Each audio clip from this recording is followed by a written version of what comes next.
সবাইকে স্বাগত the deep ডাইভে। আজ আমরা এমন একটা জগতে ডুব দিতে চলেছি যেখানে সভ্যতা আর বন্যতার সীমারেখাটা ভীষণ ঝাপসা। আমাদের হাতে আছে আর্থার প্যাটারসনের 1895 সালের উপন্যাস a man of his word. আমরা এর প্রথম দুটো অধ্যায়ের গভীরে যাব, যেখানে একজন নবাগত মেষপালকের শান্ত একাকী জীবন এক রাতের মধ্যে ওলটপালট হয়ে যায়। আজ আমাদের আলোচনার মূল প্রশ্নটা হল, আমেরিকান পশ্চিমের রুক্ষ প্রান্তরে বন্ধু আর শত্রুর আসল পরিচয় কি? আর একজন মানুষ যখন তার কথার দাম রাখে, তখন কি এটা আদৌ গুরুত্বপূর্ণ যে সে আইন মেনে চলে নাকি ভাঙে? আপনি শুরুতেই একদম আসল জায়গাটা ধরেছেন, তাই না? হ্যাঁ। এই গল্পটা তো শুধু ভেড়া চড়ানো বা বিপদ থেকে পালানোর কাহিনী নয়, এটা হলো টিকে থাকার লড়াইয়ের একটা মনস্তাত্ত্বিক দিক। জনহীন প্রান্তে আতিথেয়তা একটা অলিখিত আইন, কিন্তু সেই আইন মানতে গিয়ে নিজের জীবন বিপন্ন হওয়ার ঝুঁকিও ষোলো আনা। এই অধ্যায় দুটোতে আমরা দেখব কিভাবে সরল বিশ্বাস আর কঠোর বাস্তবতার মধ্যে এক অদ্ভুত টানাপোড়েন তৈরি হয়, যা পুরো উপন্যাসের সুরটা বেঁধে দেয়। তাহলে চলুন সেই জনহীন প্রান্তরেই ফেরা যাক। গল্পের কথক হ্যারি থর্নটন ইংল্যান্ড থেকে এসে সবে ৯ মাস হল এই নতুন জীবনে অভ্যস্ত হওয়ার চেষ্টা করছে। একদম নতুন। সে আর তার পার্টনার জ্যাক টেম্পল মিলে ৪,০০০ ভেড়ার মালিক। হ্যারি রাউন্ড মাউন্ট নামের একটা টিলার পাশে এক মাটির ঘরে একা থাকে ২,০০০ ভেড়ার পাল নিয়ে। আর গত ২ মাস ধরে সে কোনো মানুষের মুখ দেখেনি, ভাবা যায়? হ্যাঁ, চারদিকে মাইলের পর মাইল শুধু ঘাসজমি, দূরে ইগলটেল মাউন্টেন আর রকি পর্বতমালার আবছা চূড়া। এই একাকিত্বের বর্ণনাটা কিন্তু খুব গুরুত্বপূর্ণ। লেখক শুধু পরিবেশের ছবি আঁকছেন না, তিনি হ্যারির মানসিক অবস্থাটাও তৈরি করছেন। ঠিক, ২ মাসের এই চরম নিঃসঙ্গতা তাকে মানুষের সঙ্গের জন্য এতটাই মরিয়া করে তুলেছে যে সে যে কোনো কিছুর জন্য প্রস্তুত। এই মানসিক অবস্থায় গল্পের পরের ঘটনাগুলোর ভিত্তি তৈরি করে দেয়।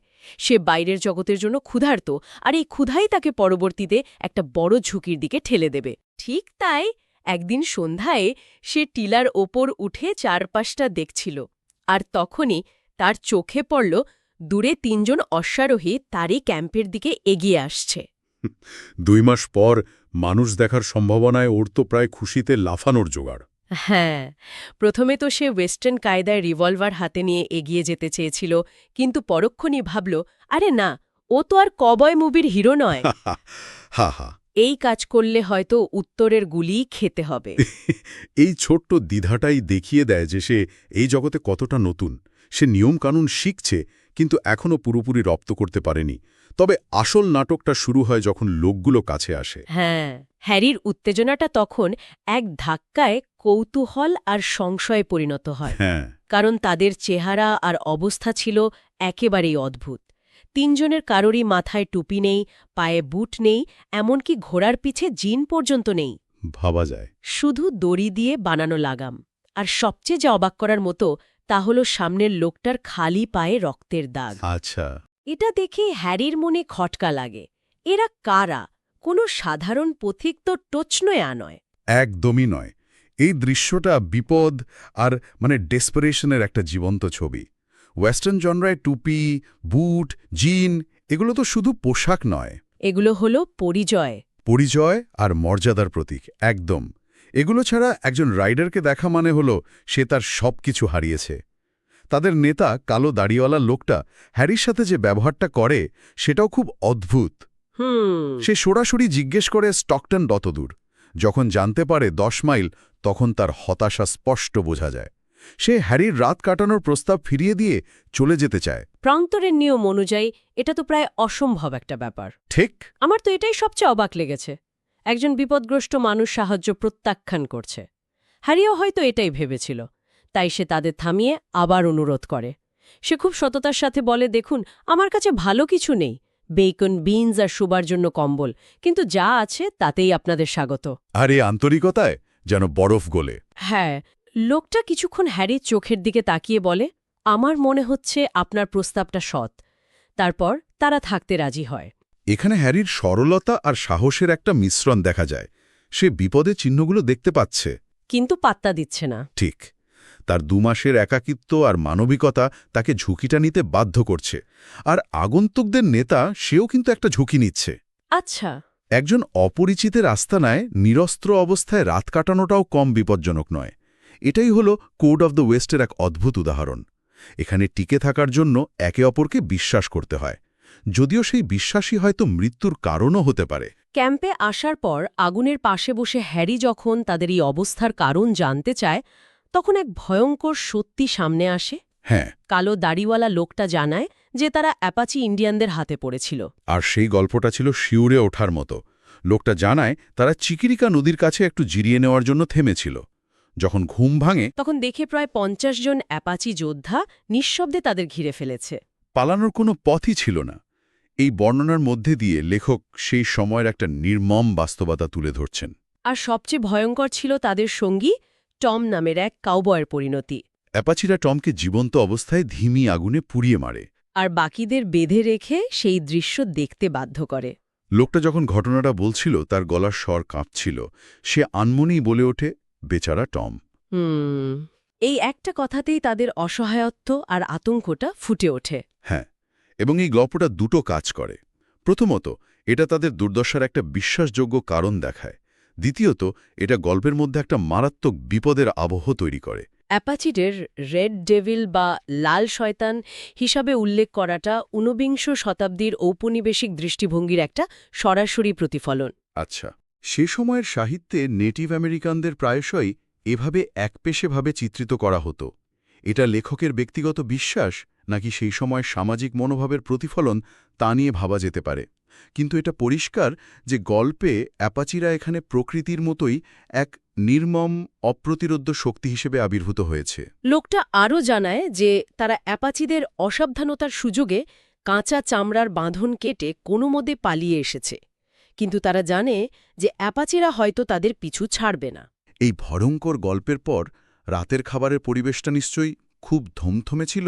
অবশ্যই। আর এই থমথমে পরিবেশেই গল্পের সবচেয়ে বড় মোড়টা আসে। রাতের খাবারের পর বাকি দুজন যখন ঘুমিয়ে পড়েছে, হ্যারি আর সেই কালো দাড়িওয়ালা লোকটা আগুনের পাশে বসে কথা বলছিল। হয়তো সেই ভয়ঙ্কর অভিজ্ঞতার কথা শুনে হ্যারির মন নরম হয়ে গিয়েছিল, অথবা হয়তো তার নিজের একাকিত্বই তাকে মুখ খুলতে বাধ্য করেছিল। ঠিক, সে কোনো কিছু না ভেবেই এই অচেনা লোকটাকে নিজের জীবনের সব ব্যক্তিগত কথা বলে ফেলে। সব। হ্যাঁ, সে জানে তার পার্টনারের নাম জ্যাক টেম্পল, আর সে জ্যাকের বোন লরা টেম্পলকে ভালোবাসে। ও, শুধু তাই নয়, লরার সাথে তার বিয়েও ঠিক হয়ে আছে এবং 3 মাসের মধ্যেই লরা ইংল্যান্ড থেকে এখানে চলে আসবে তার সাথে সংসার করতে। ব্যাস, লরা টেম্পল এই নামটা শোনার সাথে সাথে লোকটার মধ্যে যেন বিদ্যুৎ খেলে যায়। এখানেই গল্পের মোড়টা 180 ডিগ্রি ঘুরে যায়। লোকটার হাত থেকে জ্বলন্ত কাঠ ছিটকে পড়ে, সে হাঁটু গেড়ে বসে পড়ে, তার চোয়াল শক্ত হয়ে যায়। মানে তার শান্ত ভাবটা মুহূর্তের মধ্যে উধাও। একদম। সেখানে এক শীতল, কঠিন অভিব্যক্তি ফুটে ওঠে।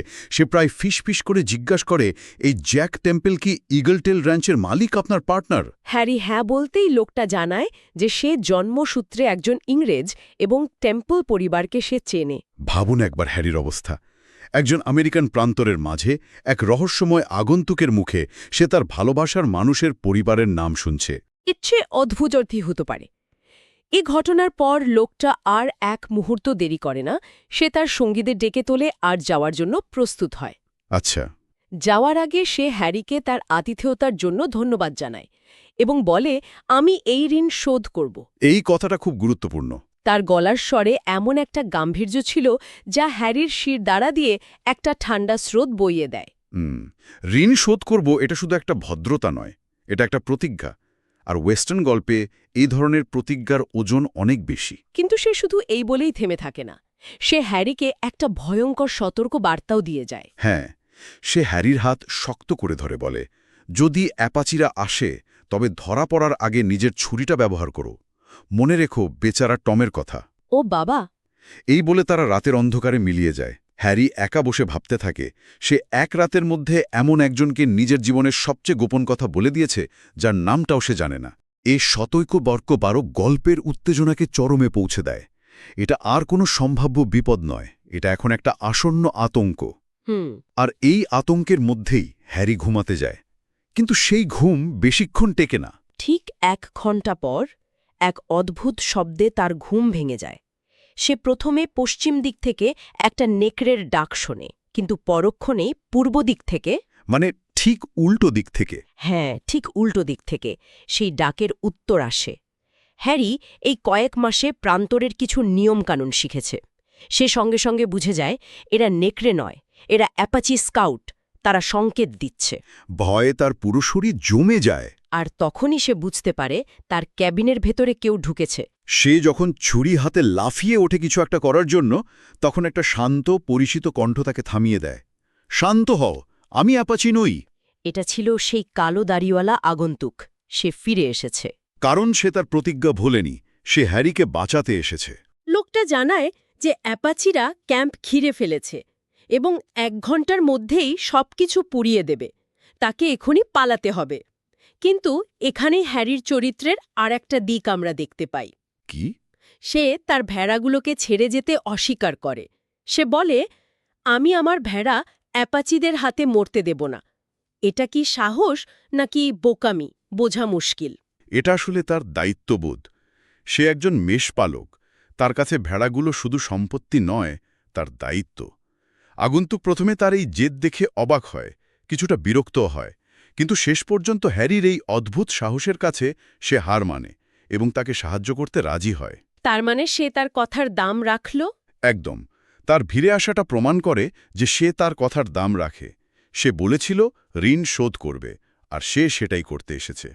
তারা দুজনে মিলে ভেড়ার পালটাকে নিয়ে র্যাঞ্চের দিকে রওনা হয়। কিছু দূর যাওয়ার পর তারা পিছনে তাকিয়ে দেখে হ্যারির এতদিনের আশ্রয়, তার মাটির কেবিনটা দাউ দাউ করে জ্বলছে। লোকটা বলে, আজ রাতের মতো বিপদ কেটে গেছে। কিন্তু সে হ্যারির সাথে র্যাঞ্চ পর্যন্ত যেতে রাজি হয় না। কেন? সে বলে, আমি এখনও আমার ঋণ পুরোপুরি শোধ করিনি। এই বলে সে আবার সেই রাতের অন্ধকারে মিলিয়ে যায়। হ্যারি তাকে নাম জিজ্ঞেস করার সুযোগটুকুও পায় না। এই ঘটনাটা হ্যারি আর আগন্তুকের মধ্যে একটা অদ্ভুত সম্পর্ক তৈরি করে দেয়। যে লোকটা তার জীবনে একটা রহস্য নিয়ে এসেছিল, সেই লোকটাই তার জীবন বাঁচিয়ে চলে গেল।